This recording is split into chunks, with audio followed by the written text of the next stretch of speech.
The Hangman by Maurice, Ogden. Into your town the hangman came, smelling of gold and blood and flame. He paced our bricks with a differed air, and built his frame on the courthouse square. The scaffold stood by the courthouse side, only as wide as the door was wide, a frame as tall or little more than the capping sill of the courthouse door.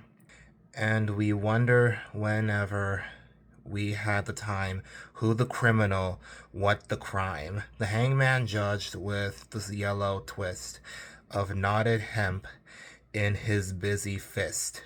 The innocent, though we were with dread, we passed those eyes of buckshot lead, till one cried, Hangman, who is he for whom he rides the gallows tree?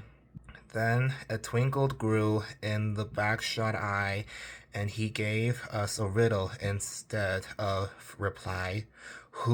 He who serves me best, he said, he shall earn the robe on the gallows tree.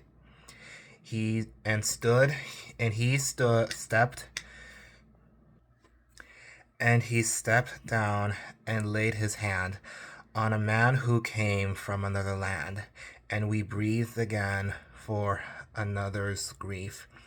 At the hangman's hand was our relief.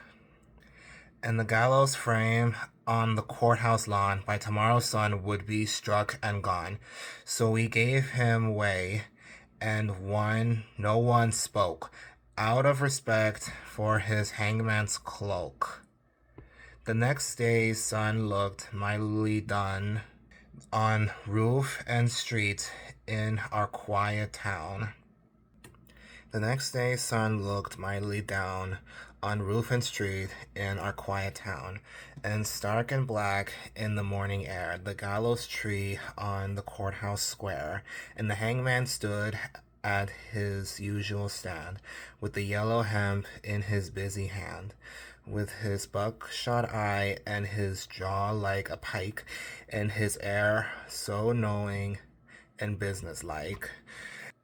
And we cried, Hangman, have you not done yesterday with the alien one? And we fell silent and stood amazed. Oh, not for him was the gallows raised. He laughed a laugh as he looked at us.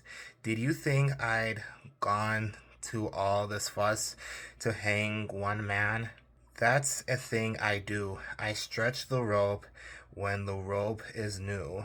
Then one cried, Murderer! One cried, Shame! And into our midst and the hangman came to the man's place. Do you hold, he said, with him that meant for the gallows tree? And he laid his hand on the one's arm, and we shrank back in quick alarm, and we gave him away, and no one spoke, out of fear of his hangman's cloak. The night he saw the dread surprise, the hangman scoffed, had grown in size, fed by the blood beneath the quilt. The gallows tree had taken root, now as wide or a little more than the steps that led to the courthouse door, as tall as the writing, or nearly as tall, halfway up on the courthouse wall. Third he looked, and we had all heard tell, was a user, an infidel, and what, said the hangman, have you to do with the gallows bound, and he a Jew? And we cried out, This is one he who has served you well. And faithfully, the hangman smiled. It's a clever scheme to try the strength of the gallows beam. The fourth man's dark, accusing song had scratched out comfort hard and long. And what concern he gave us back have you for the doomed and black, the fifth, the sixth? And we cried again, Hangman, Hangman, is this the man? It's a trick, he said, that we hangman knew, no, for easing the trap when the trap sprang slow. And so we ceased and asked no more, as the hangman tiled his bloody score, and son by son, the night by night, the gallows grew to monstrous height.